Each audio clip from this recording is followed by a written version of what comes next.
Kričte na ňo. Maco, poď sem! Maco! Nič nehovorte! Kto je?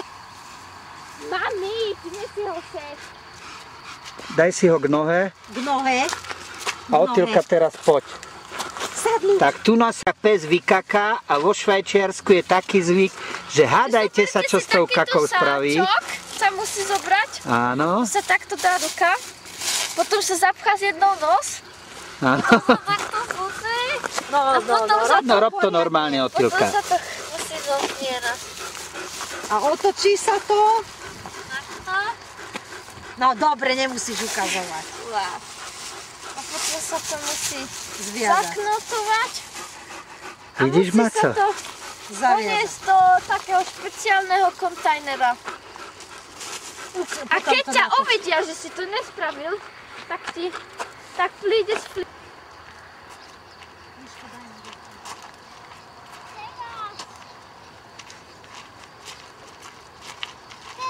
Macko, buď hodný. Tati, teraz. Tak Otýlka musí schválne vždycky napriek spraviť. Som ti povedal, že prejdeš 10 krokov, pustí ho. No. Vždycky musí napriek, vždy.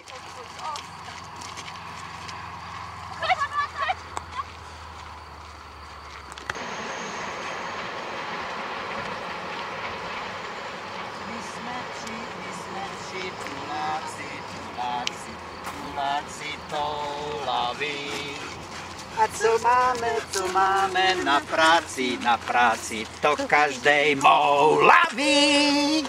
Štěstí nám do posud, do klina nespadlo. Věříme na osud, hrajeme divadlo. Stop! A my jsme tři, tuláci toulaví. A co máme na práci, to každej moulaví. Štěstí nám do posud, do klina nespadlo. My jsme tři, tuláci toulaví na hlas. A co máme na práci, to každej moulaví. Štěstí nám do posud, do klína nespadlo. Otočte se, bro.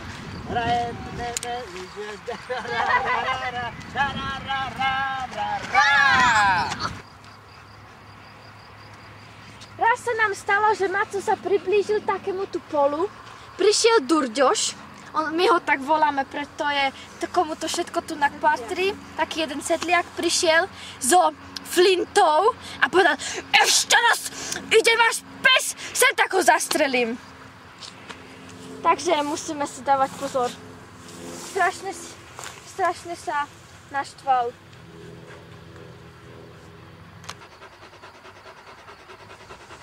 No a viete, že vo Švajčiarsku, tak jak to Otýlka spravila, sa musí každá kaka dať do miskýbla. No a teraz nastúpil nový minister vnútra, pán Blocher z ľudovej strany, a v kuloároch sa rozpráva, že jednak on zrušil tú demokraciu vo Švajčiarsku. Jak sa to volá, Otýlka, tá demokracia? Konkordans. No a teraz navrhuje zákon, že keď sa pes vycíka na túto trávu alebo na ten kvet, musíte zobrať servítku a to vyčistiť. Ináč príde Bauer a máte sa po vtákoch, pretože má slobodné právo vám zastreliť psa. A kto to neposluchne, môže mu Bauer dať 10 000 pokuty. Takže takéto je Švajčiarsko. Nesmie sa pes vycíkať na takýto kvet úrodu.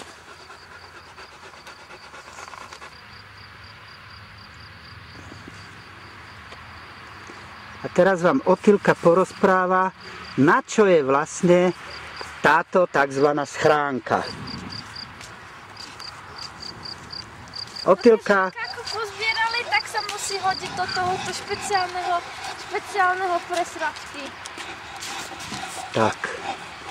A to úplne vážne. Tu sa hádže kaka. Musí sa zobrať nová sáčka. A tuto zobere si novú sáčku. Aj dve. Jeden stačí jeden. A to je vážený na psov. Na bud na zajtra. Daj mi dovačku. Dovačku.